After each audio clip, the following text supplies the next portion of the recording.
Hello. It's been a minute since I've done a little video update, blog, vlog, whatever you want to call it. 4 months. I did actually record something a few months ago, maybe like a month after, 6 weeks or something after the previous video that I posted, but I thought I wasn't vexed anymore. And I wanted to, just talk about, certain things with, less time in between. But a little bit into the recording, maybe like half an hour into it, I realised that I was like, I'm still vexed. So I didn't post that, and I was like, let me work through these things for a little bit longer before I try and express myself to the world, to the online world. So it's been a wild ride, that's for sure. Learned a lot.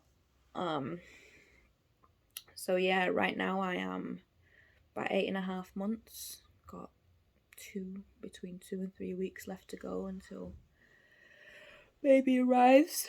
So really could happen any moment from now. Which isn't as exciting as it should be because I still need to move house, The other night, I was just like, I was just kind of like upset mainly. I was like just wishing that I was ready for the baby to arrive. Like emotionally, yeah, of course, but like I'm in the midst of packing up now. I should be moving next week, all being well. Just feeling emotional, like just being like, I should be ready now, and trying to take my own advice about, not resisting what is,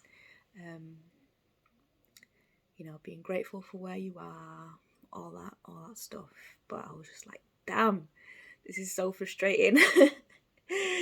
When it's something, like, especially when you're wanting to have a home birth, when you are going to have a home birth and you're not in your home yet, so soon, so close, to when the due date is. And I've been feeling like baby's gonna come early for a long time, just because of when I do the maths back to the apparent conception date, and I feel like I conceived earlier than what it's telling me I did. But baby will come when baby's ready to come, but I'm like, please give me like another month so I can move and be settled, because things are very up in the air right now with where I'm living. Trying to go through housing associations is apparently, it's the first time I've done it, but apparently never an easy task. And I've been trying to move since the start of the pregnancy, and here we are at the end. So but physically, I'm feeling good. I'm glad that I have energy to be up and about, packing my things. I'm going to take a walk today because the weather's nice. I'm feeling good, feeling like I can get out of bed. For a while it was just really difficult. I had to really drag myself everywhere where I had to go that wasn't, to my bed, to the sofa, or to the fridge. So I'm glad that I've got the energy to do what I need to do right now, because I need to do my own packing. People have offered, but I need to know where everything is, and be able to get rid of things as necessary and whatnot. My sickness did come back a little bit. Baby got quite fussy a few weeks ago and would just throw up, or reject, things that I have been drinking or eating for years, even like through the pregnancy. I would start my day with lemon water. For a while I couldn't drink lemon water. I switched to limes, And the limes were even like the juice of half a lime in just some hot water. And that was just, even that they were organic and everything, just giving me really bad heartburn. So moved on to herbs, and I've just started to reintroduce lemons again. Usually it's limes, like a little small bit of lime. But yeah, I started drinking the raspberry leaf tea, which I'm meant to be drinking anyway in my 3rd trimester, and moringa with some citrus in there. And the sickness has subsided now. I haven't thrown up for a couple of weeks. So that's good. My body, it feels very crunchy. Like my back is in bits.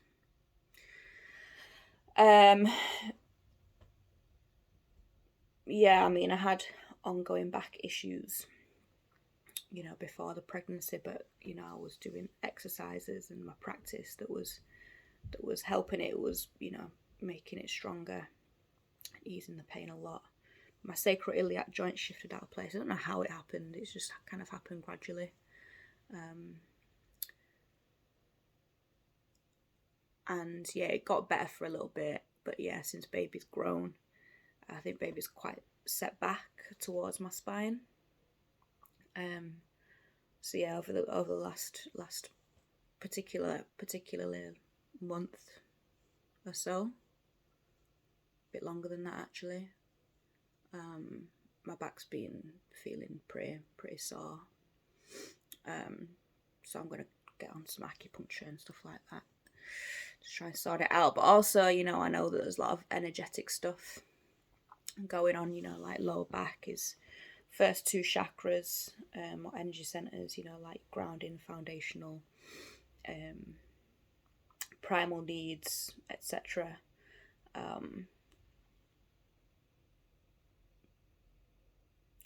And with all that being up in the air and a bit crazy at the moment, it does make sense that certain things have flared up. So yeah, just doing what I can with that.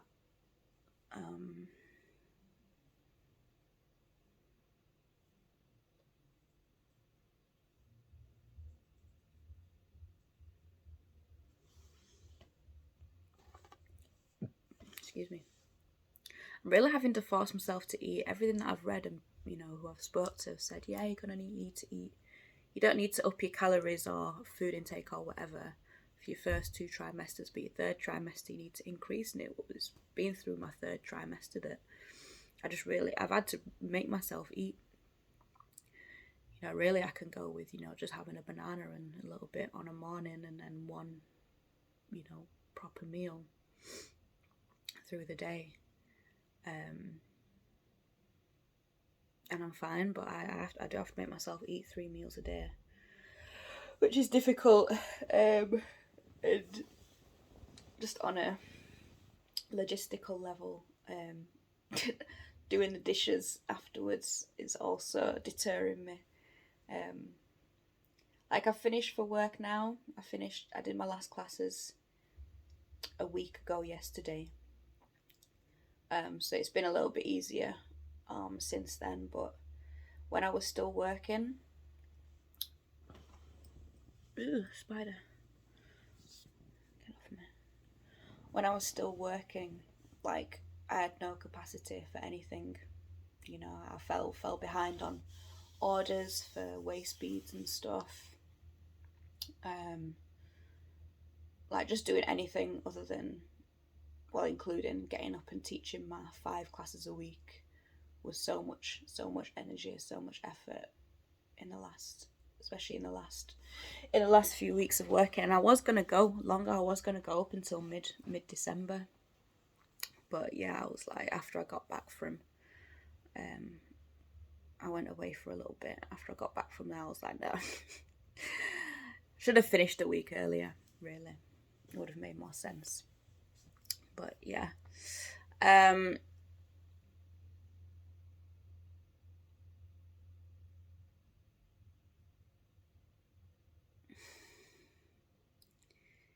But yeah, so the past 4 months, emotionally, I'm going through this little acronym that I learned, or one of the girls in this mums group in Mani used on one of our meetups. PIES, how you feeling physically, intellectually, emotionally, and mentally. So I'm trying to go through that to help me keep a little bit on track with what I'm saying.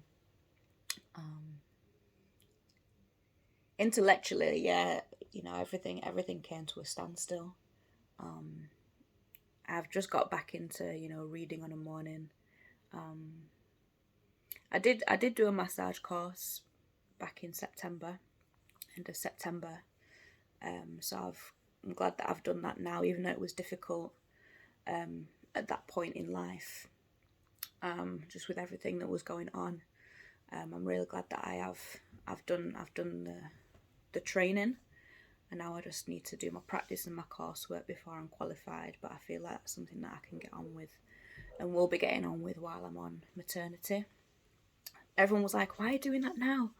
And I do understand why people were like, "Why are you doing that now?" Because it was a lot, physically. Because there was a lot of people booking in. As soon as I started taking bookings, things got really, really busy. But that was only maybe over a span of like 3 or 4 weeks.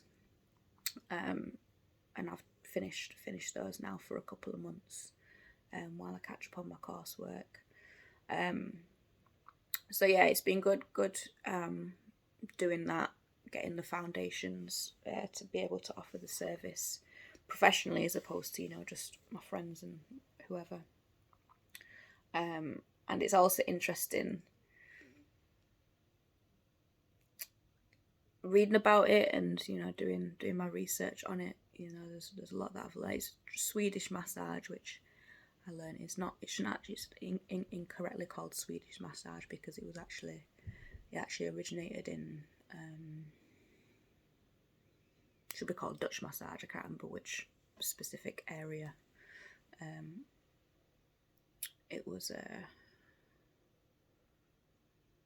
it came from, or where the person was from. But yeah, anyway, it's a nice little addition to my repertoire, I guess. It's something that I've wanted to do for a long time, and I was like, if I don't do it now, it's going to be a fair few years, I feel, until I can actually do it. And I have 18 months, in certain circumstances I can have up to 3 years before I do my final assessment. But I've been practicing it for years, so I feel like I can already offer it professionally. People have been, really happy with the service, what I provide, because I don't just do the routine like Swedish massages focus mainly on. It's an anatomical practice. In an ideal world, I would have gone out to Thailand and studied Thai massage out there over a span of time, but obviously COVID and whatnot is making that difficult, impossible. For now, I'm in no rush to try and travel until things have settled down a little bit. But I am more interested in, obviously the anatomical element is very important, but I'm much more interested in the energetic side of it. Start bringing, elements from my Reiki practice, other massage techniques that I've just kind of like picked up over the years, and just work with people's, bodies intuitively, rather than, just going through the sequence, because that doesn't interest me at all. It's the same with my yoga classes, I always run over the time that I say that it's going to take. So, if you're watching this and you're thinking to come for a massage, come when you don't have to rush off afterwards. Do that anyway, because, it's always best to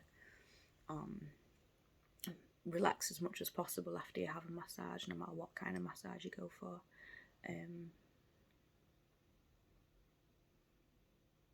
But yeah, also because I always run over. I need to learn how to fit the whole routine into an hour for my assessment. But when I'm doing it with my clients, it's like 90 minutes for a full body. I don't know how I can get it shorter than that, other than just rushing through the sequence without working intuitively, which, yeah, it's not what I want to do, but I am very interested in, working with the energy. Thai massage works with your meridians.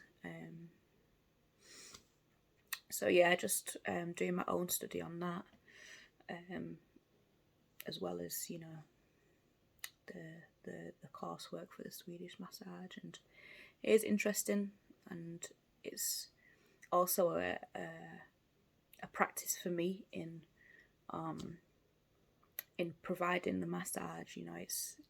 It's a meditation for me. When people cut you, I work with the energy that people bring in. Some people want to come and want to talk through the session, which honestly I do find quite difficult. When I'm talking and massage are two things I have to give my full attention to. But I have kind of learned to be able to do the massage without, forgetting any part of it, and also talk. But it's quite hard to tune in to the body and the energy when trying to also, engage in the conversation. So if the client's talking to me, I'll respond, but I'll let them lead the conversation. And if they go quiet, then yeah, that's when I can really get into it. But see, all of it is beneficial, because talking it's really taught me to do two things at a time and do two things, relatively well. But yeah, when I have to talk, it is kind of more of a physical practice, in just making sure I, use all the techniques and go over every part of the body. It is a little bit more difficult to tune into the subtle energies going on. So, but still, we all getting benefits from that.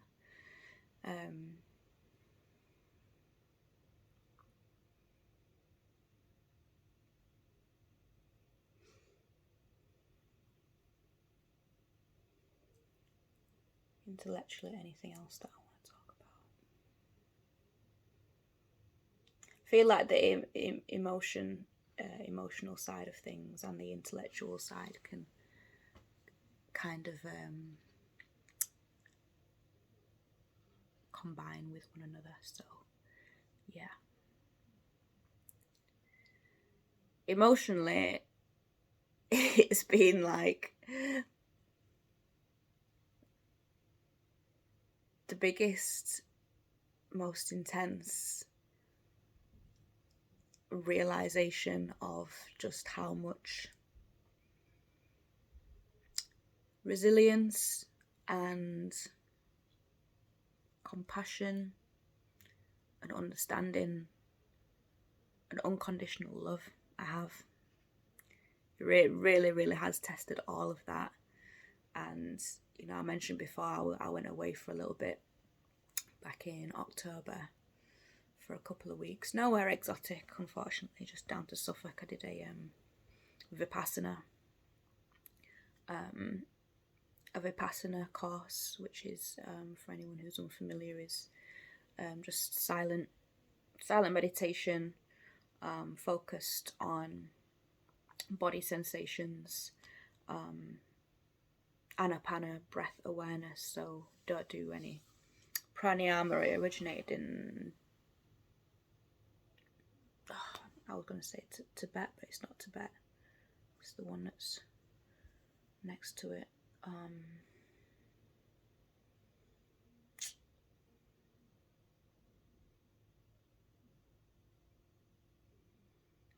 Total brain fart. Why can't I think of the name of the country? But then it came to India, and then came over to the West. So I was quite skeptical when the first few days, because it seemed quite a dismissive practice. you're taught, it goes in stages. So it's 10 days in total, 10 days of silence. In total, you're there for like 12 days, like the arrival day.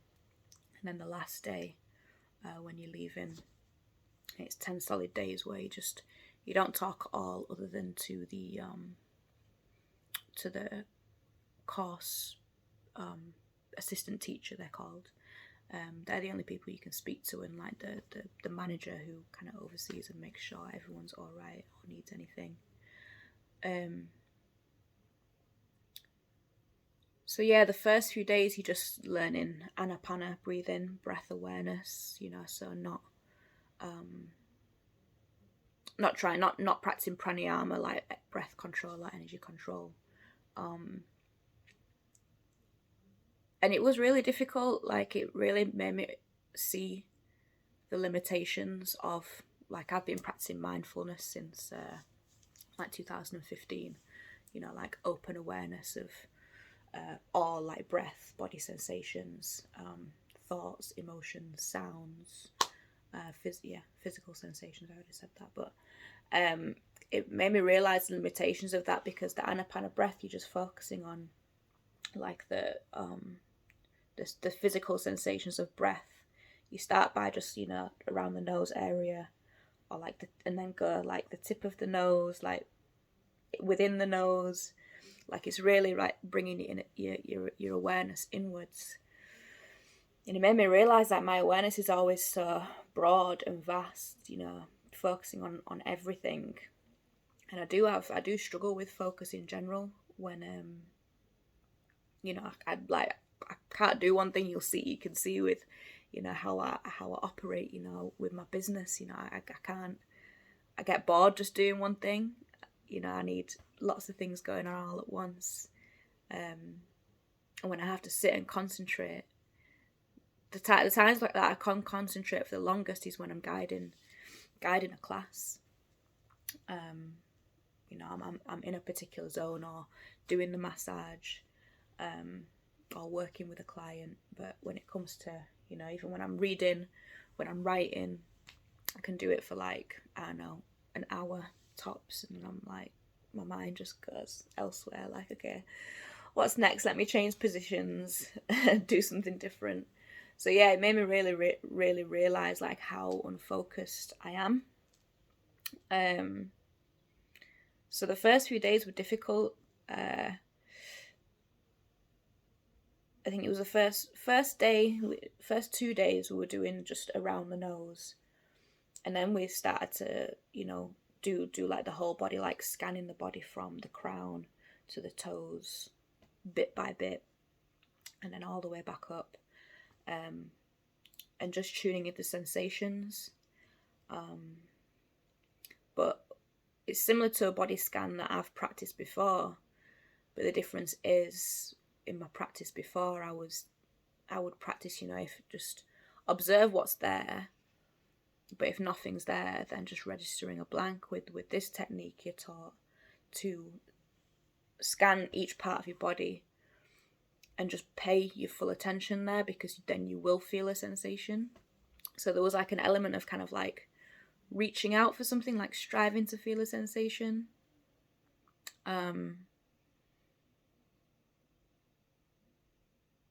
Which, yeah, it felt quite unnatural to me, but stuck with it anyway. But again, like we'd be meditating in total. If you were to do every single hour, every single moment of meditation that you're supposed to, then you'd be meditating for about 11 hours a day. Because I was pregnant, they told me that if I needed to like have a lie-in, then I can have a lie-in. Like, I'm meant to be up at 4 a.m. First meditation starts at 4:30. They told me to, sleep in if I need to. If I need to take a nap through the afternoon, then do. And there was only 3 mandatory, like fully mandatory, meditation times, like the group meditations in the morning, afternoon, and evening. So yeah, when it moved on to, scanning the whole body, sometimes it would take like the whole hour to go from a whole 2 hours, hour and a half, however long that particular session was, to go from the crown down to like my left shoulder or something.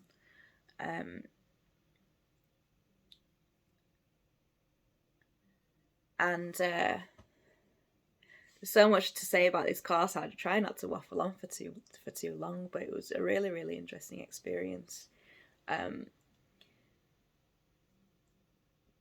So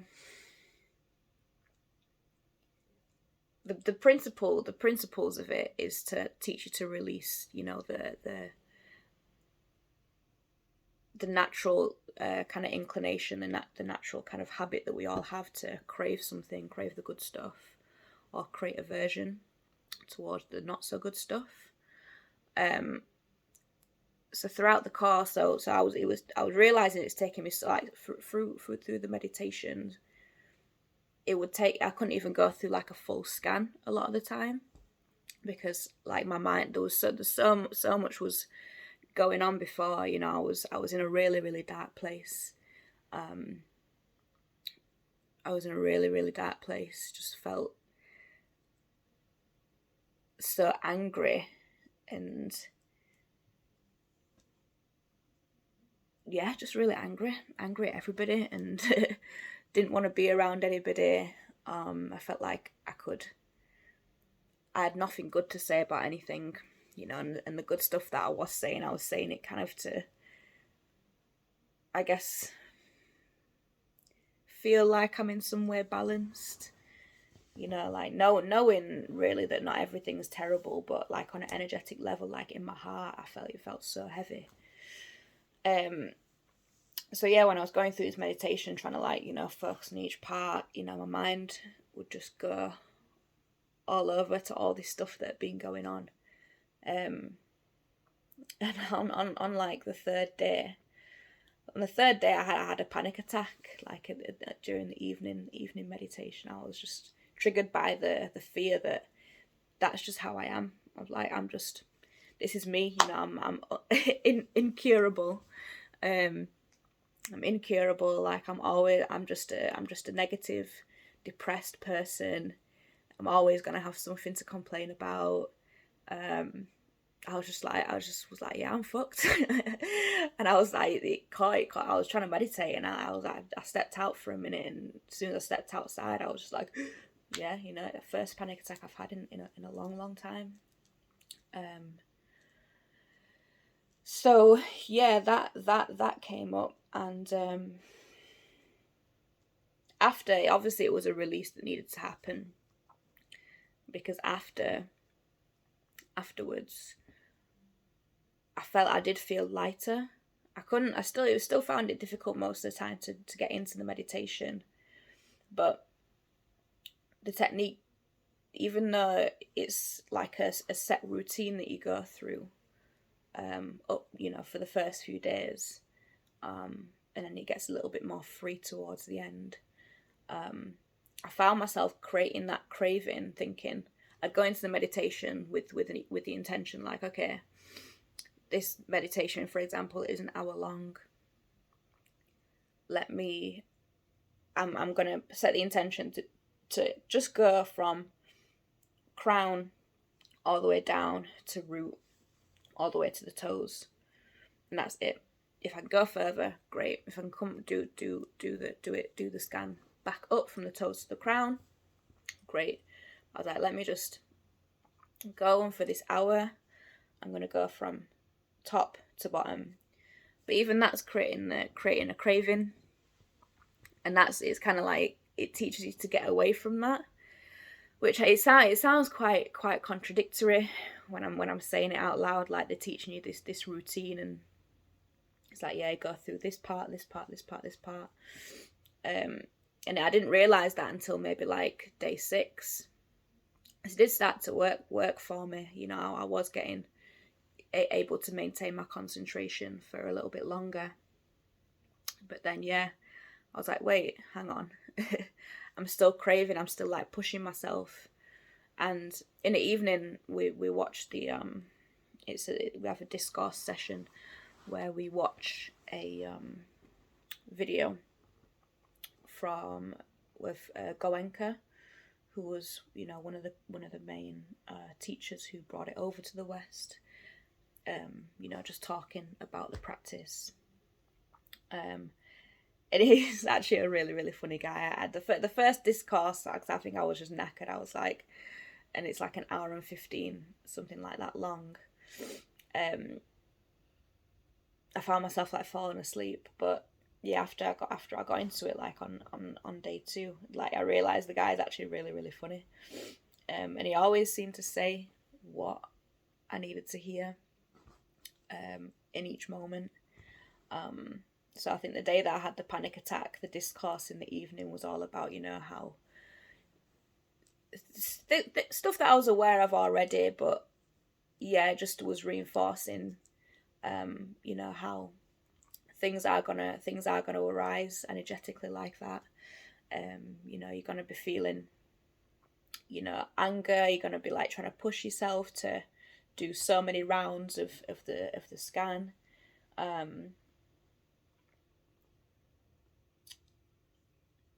And yeah, it was just like, yeah, it's just a reminder that I'm having this very intense, you know, experience, you know, just coming away from city life with whatever has been going on, you know, in that setting, plus everything that's accumulated, you know, over the span of life, and coming into this space where you're only there to face yourself, to work on yourself and pay attention to yourself. You know, we had 3 meals a day cooked for us. Didn't have to do any of the cleaning. You know, the cleaning was all done for us. You know, we didn't have our phones. We didn't have any weren't allowed any music, reading or writing equipment. Like, you're just there to be with yourself. You know, we were woken up by gongs on a morning. We were called for meditation by gongs.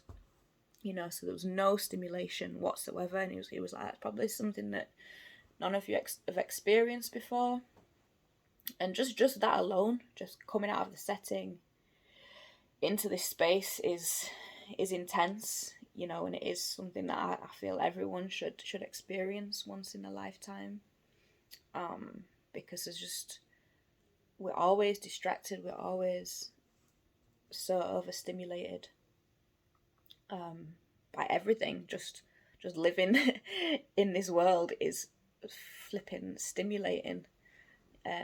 You know, not always in a positive way either, especially right now with all the madness that's going on. So yeah, it just it's lots of things were just coming up. It was just, you know, observing the whole 10 days, just observing like all these things arising, like stuff that I thought I'd already dealt with, you know, stuff from years and years and years ago that I've rationalized in my mind and forgiven in my heart. But you know, it just still kept coming up, like on an energetic level. But the technique tells you, like, 'cause I would be going to see the assistant teacher and been like, yeah, but my mind, I feel like, you know, I feel like I got 2 brains, you know, like even when my mind now for a little bit longer will focus on the technique, I still got all these thoughts going on. You know, I think it was maybe like day 5 or day 6 that I convinced myself, I got in a little bit of a mess again. Convinced myself that I was like bipolar, or like, which I've actually been thinking for a while, but never had it diagnosed. But yeah, just I convinced myself that, yeah, I'm definitely on the spectrum for something, bipolar, ADHD, autism, something like that. Because I was just like, yeah, I've got there's so much going on, like no matter how, you know, focused my intention is. And yeah, she just kind of was like, yeah, you know, it is normal. And when I spoke to people after the course, and other people I've spoken to since then who have a meditation practice, like, yeah, you know, I feel like that too. You know, it does feel like you got two minds running. But she was the teacher said, yeah, just treat your thoughts as like background radio, which helped a lot. you know, I did find myself trying to like, I was like, did that craving for, you know, focus and a calm mind, and that aversion to the thoughts that were running. And I'm like, wow, how solid could my practice really be if, you know, 6 years practicing meditation, I'm still like feeling like a complete beginner, like a complete novice. You know, because this is all the stuff that, you know, I guide myself through, and guide people through when we're doing meditation in classes. Like, yeah, don't resist the thoughts, you know, welcome them, you know, just come back to the breath. But yeah, for whatever reason, when I was practicing this, I was like, yeah, I'm fucked. Like, my mind's broken.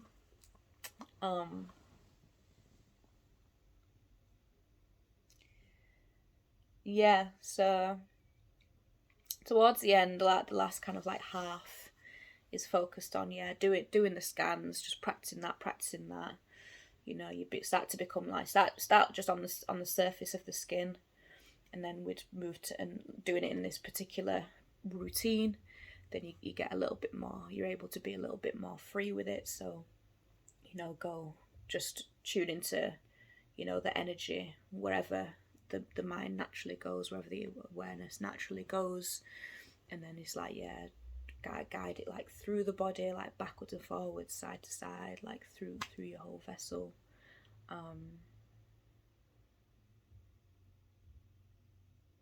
And yeah, it didn't. I didn't get to a point where there was like a whole day, I guess, where I just got into the meditation and just went like straight into it and was able to maintain my focus throughout. I just got a call then. But it was really good at making me aware of like the patterns of the mind, and just observing how things come up. Observing equanimously is, you know, the word that, you know, he emphasized. You know, without judgment. Nothing is bad, nothing is good. Just observing, like not even labeling, you know, what things are.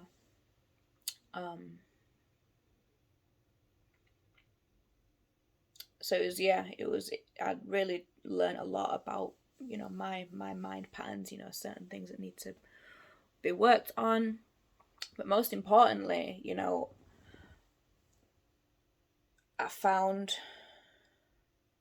I gained a lot of clarity, you know, just having all that peace, you know, just being disconnected from everything for that amount of time, you know, experiencing meditation in that intensity, in that that kind of isolation.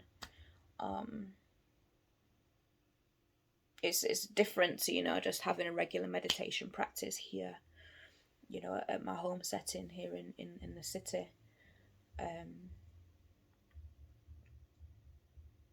So yeah, I gained a lot of clarity, and, you know, I was scared, obviously, because about to have this baby, and, you know, things were just difficult between me and, you know, the co-creator. It was very difficult. I was like, how is this gonna work? I was, you know, feeling ashamed of myself, like, how have I got into this situation? You know, I was like, I've been so kind of like conscious about not repeating cycles, you know, from my mum, from her mum. I'm just creating like a broken dynamic full of resentment.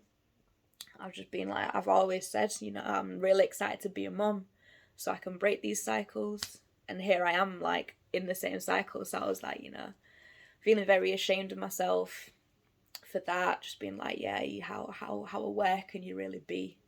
You know, when look at where you are. You know, I was like, you about to bring this life into this world, like scared of bringing this life into this world with how things are now, just societally, globally. I was like, fuck, it's a really scary thought. And I was like, how am I gonna forgive? I was in this, and I recognized this before I went. I was like, I'm in this victim mindset. Like, essentially, I have been a victim of a lot of shit throughout my life. But yeah, particularly, over during this pregnancy, just not even just one specific person, but just multiple people. Just it's like trying to trigger me, and I'm like, yeah. And so I was in this victim mindset, like, yeah, this person's done this to me, this person's done this to me, which is true. It's a fact. This stuff has been done to me when I haven't actually done anything to deserve it. So I have been a victim of stuff, but I had the whole mindset to go with that, and I did clock myself, before. I was like, but how do I move past that? How do I, get myself out of this mindset when I am a victim to stuff, and even just stuff that's gone on before, like multiple forms of abuse. I was like, how? It's like, what now? Like, I'm aware of it, but what now? Like, how do I move forwards? So yeah, on the course, that's something that came up. I was like, yeah,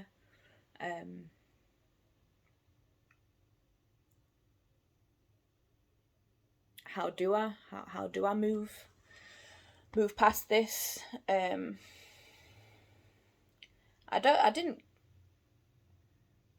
I gained a lot of clarity, but I wouldn't say that I found a particular answer.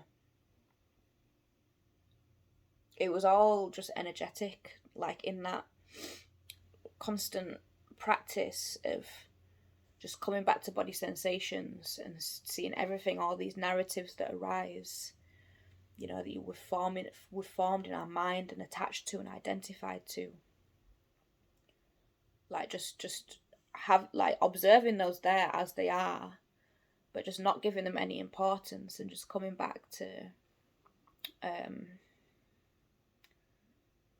body sensations, like, experiencing everything on a sensational level rather than like a cerebral level, trying to intellectualize and rationalize and understand everything that you're experiencing, everything that you're thinking, and justifying it and whatnot. Just letting go of all of that on an energetic level. Yeah, I just was able to find that forgiveness.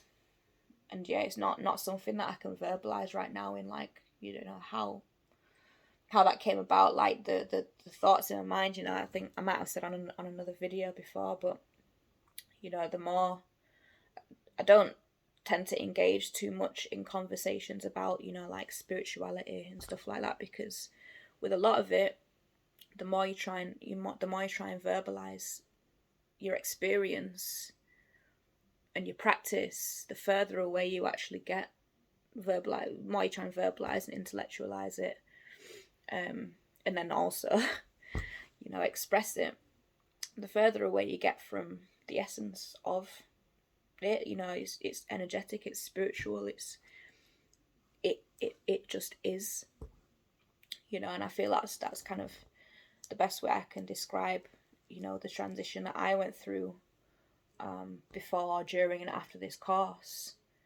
Just an energetic just release of all this resentment, like just coming back to, just returning to,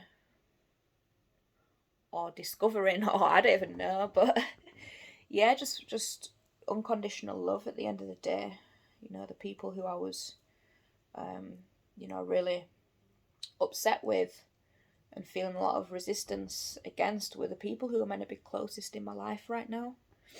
And most of them I've not seen at all, really, this entire pregnancy, because I've been so just like trying to protect myself,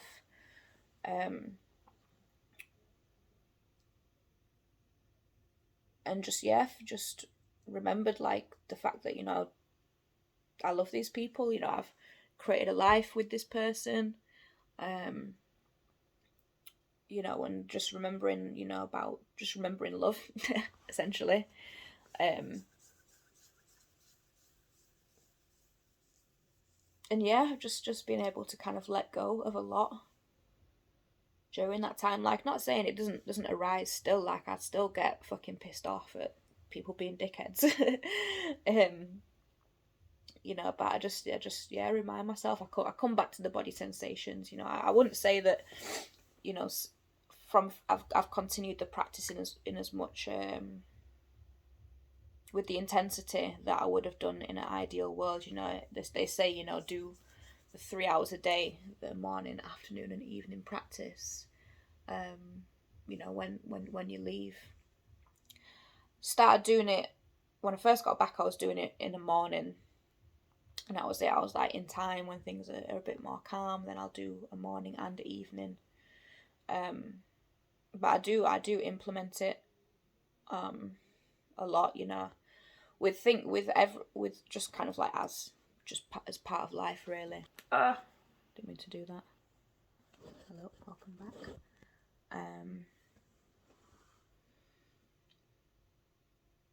Yeah, I bring it in like I was doing with my mindfulness, just kind of like coming back to it just during life. And if I do like a focused seated meditation, you know, maybe it's like 25 minutes, half an hour. You know, as and when I need to, when I'm feeling kind of like, yeah, just come back to those body sensations. But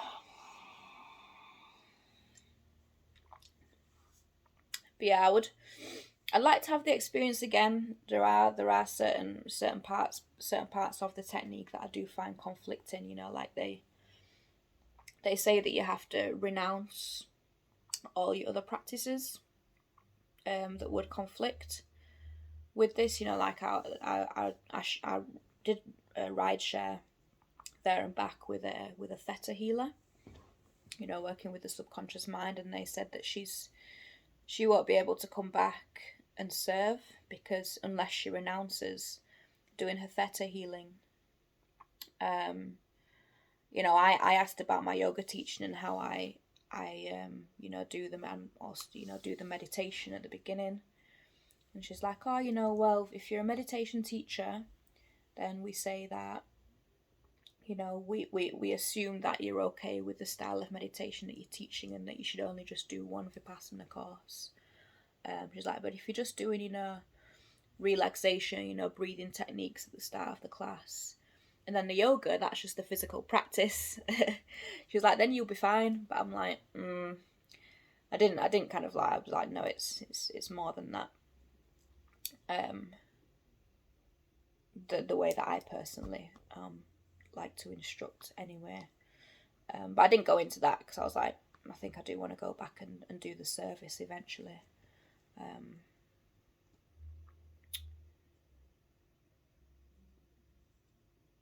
Yeah. So that part of it, I was like, does seem a little bit kind of cultish. And like, it's all energy work at the end of the day.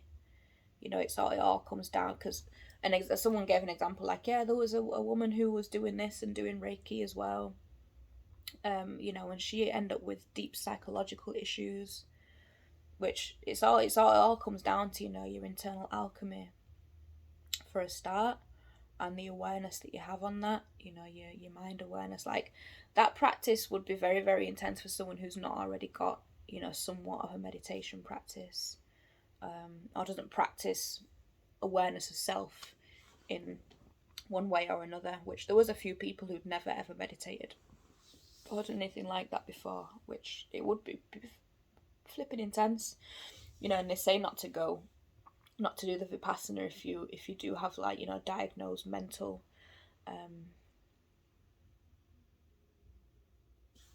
disorders in inverted commas, you know, such as bipolar, ADHD, autism, PTSD. I'm like, but I do understand why, because there are no, like, health professionals on site. It's solely, a practical experience, you know. But at the same time, all this energy work, all this meditation it helps you understand, the workings of your mind. And yeah, anyway, maybe if they had more funding, they would be able to get professionals on site and, do more with it, because it is a good practice. It is a good practice, I think. Yeah. But yeah, I've been waffling on about that for like half an hour. So um there's definitely a lot more I could say about it. um it was quite the transition when they lifted the silence. There was a lot of people who were very excited to talk, whereas I was just like, no, leave me alone. But the ladies in my room, you could tell they were very excited to talk. One of the ladies from Brazil, I think this, as soon as there was a mention of the silence lifting on the evening of the ninth day, I think, yeah, in the room we were talking a little bit. But yeah, she was very, very excited to talk. Two really, really nice ladies. And a lot of, like, people at first, people didn't realize I was pregnant, because when I got there, most people were mingling, but I just got myself a broom and found a quiet spot. And yeah, Red did give you this information leaflet, so I wasn't really, trying to make friends or anything like that when I arrived. And then it was only maybe like day 5 or something like that, when the sun was out and it's quite warm, and I was sat outside in like this really nice, we had like a little walking area, woodland type bit, and I was sat there and sat on a chair. I'd like my vest on and like pull my top up to give baby some sun. And that was when people realised that I was pregnant. So after then, like, people were like trying to like make eye contact and do gestures to me, which we obviously, it's well intentioned, but it was quite difficult to stay in the zone. And it just, you're advised, you shouldn't make eye contact, and shouldn't even like hold the door open for people and stuff like that. So it really did kind of challenge these social norms that we're so accustomed to, and in terms of like politeness and what you perceive as being polite or what you perceive as being rude. I find it difficult. Like, I did try, but after the first few days, I'm like, I'm going to hold a door open for somebody. Like, I'm not just going to know that someone's right behind me and just close the door. I'll just do it in a detached way. Like, I'm still stay in the zone doing that. Yeah. So then when the silence was lifted, I had like people like, "Oh, you're pregnant." I was like, "Yeah." And then on the ride back, I rode back with a theta healer lady, and she even said herself, she was like, "Yeah, sorry, I've got a bit of verbal diarrhea, not talking for 10 days," and we're just talking the whole way. So yeah, that was quite intense. But we did have some good conversations, but I was like, not ready to kind of engage like that, really. But I listened to her. She had interesting things to say.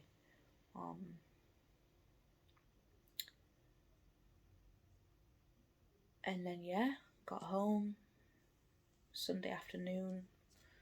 The call of the rest of Sunday, and then Monday off. I was like, yeah, I'm not trying to talk to anybody. Let me reintegrate, marinate on the experience, and then yeah, back at work on Tuesday. And yeah, it was just on my mind. I was yeah, just ready to let go. I was observing why am I did still have some resistance when it came to, dealing with certain issues that I needed to deal with, calling people and speaking to people who I didn't really feel to speak to. And I just kind of like took a moment to observe that and observe, how that's serving me. And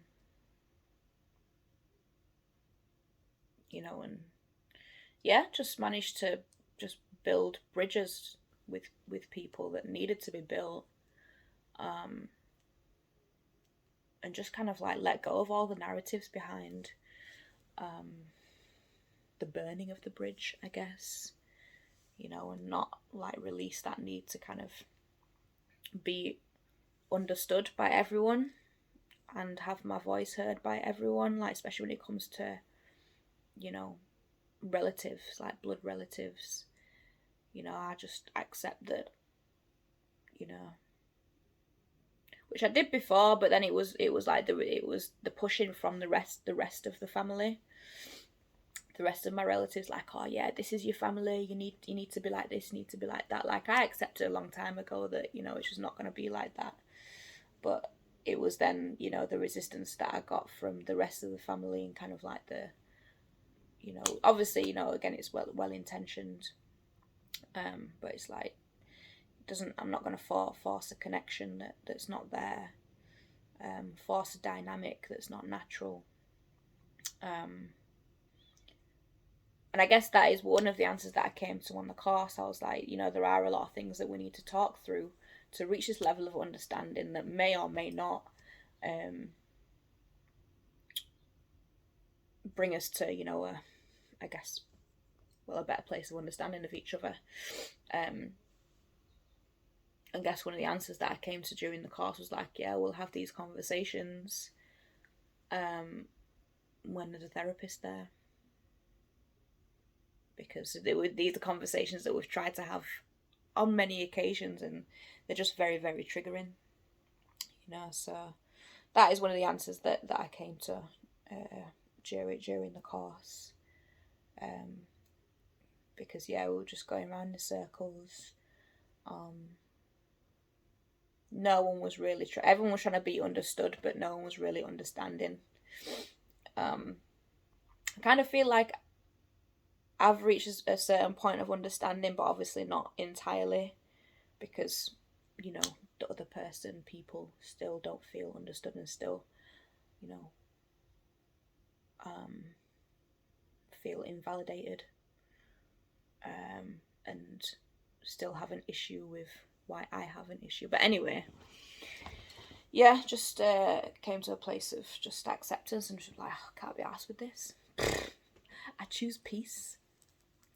I choose love, but at the same time, like, not forgetting what's gone on and just building from the experience so far. I do have a tendency to be like, I either hold on to it really tight or let go of it completely and forget about the experience and move on, but then not take what I've learned from the experience in a constructive way, more than like it was more like as a destructive way, if that makes sense. So yeah, I am hungry though. I've not eaten anything yet, and I feel my mind going into hungry mind mode, so I'm struggling to articulate myself too much. But it was a great experience. I would recommend it to everyone. You've got to. I went into it knowing that it was not going to be a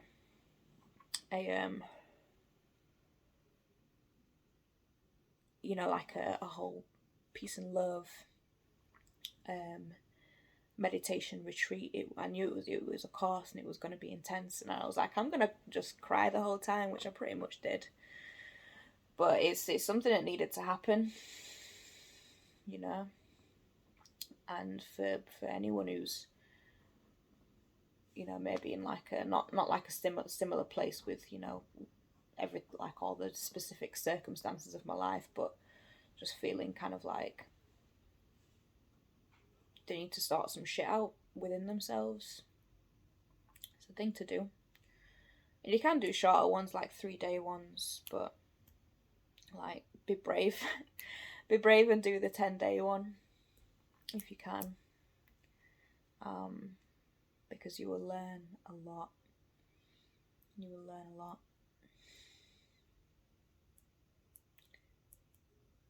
So yeah. Let me see. I'm gonna talk about everything.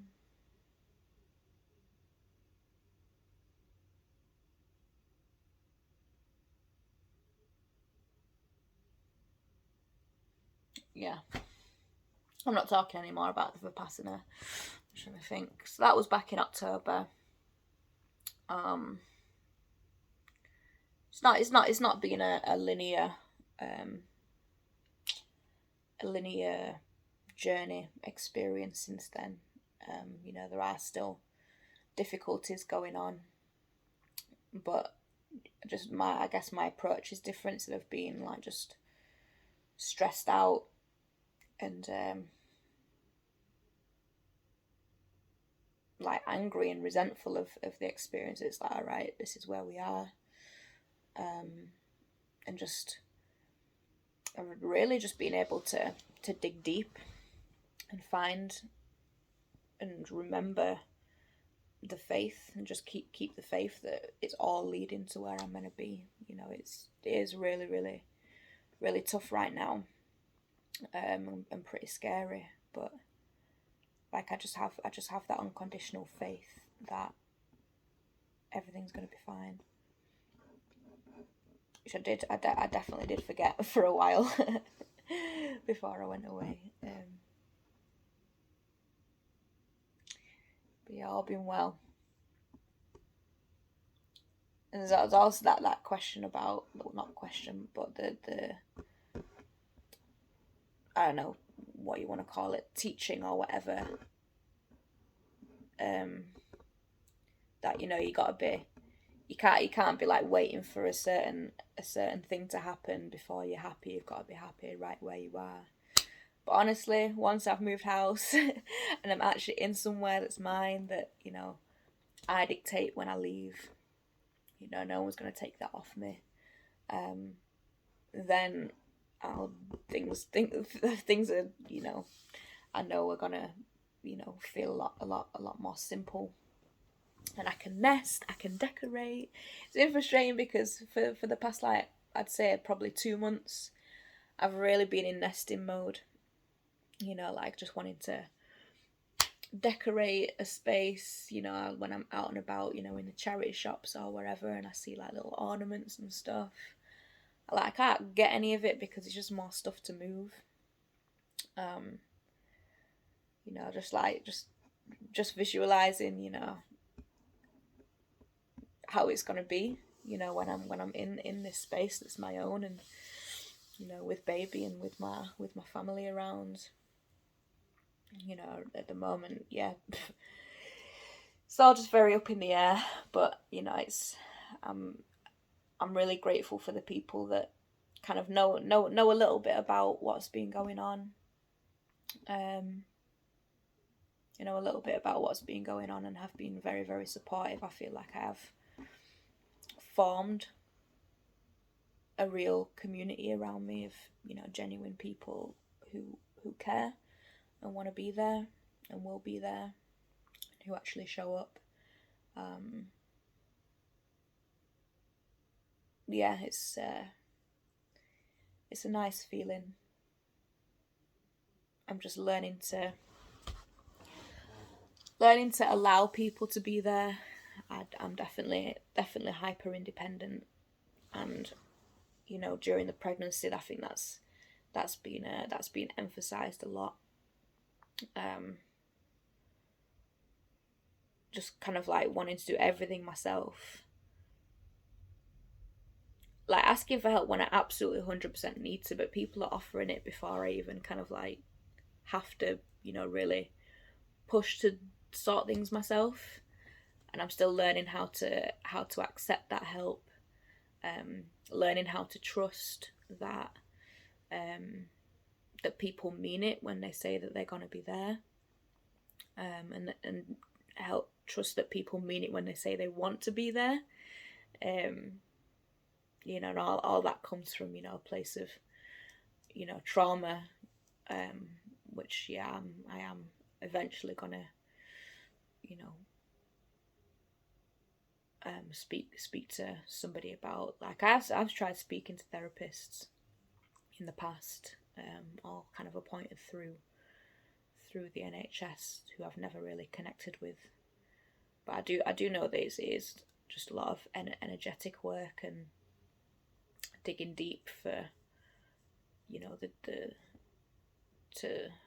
I mean, I don't even know, because I feel like I know the root of all of it, so I don't even know what I need to kind of move past, and kind of like I'm aware of my behaviour patterns and where they come from, but it's like, how do you let that go? Like, how do I guess in just by doing it. I guess in just by allowing people to be here, allowing people to show up for me.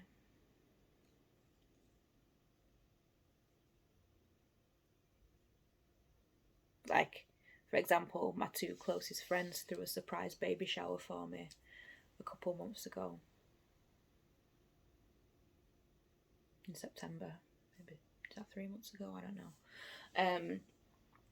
And just spoiled as rotten, like, got me a whole, like, travel system, like, expensive stuff. You know, pretty much everything that I need for the baby. They bought for me, and I'm like, what have I done to deserve this? Like, how am I ever gonna repay that? Like, you know, and just I obviously, you know, I'm just eternally grateful for it. You know, just the sentiment behind it, as well as the amount of money they spent. You know, it's just not something that I'm used to. Just kind of being like given stuff like that, and being able to receive it without feeling like I need to give you something back. Yeah, but all a lesson. Lifelong lesson. But yeah, that's all I'm gonna say for now, because I've been talking for over an hour and I'm hungry. So yeah, thanks for listening to my TED Talk.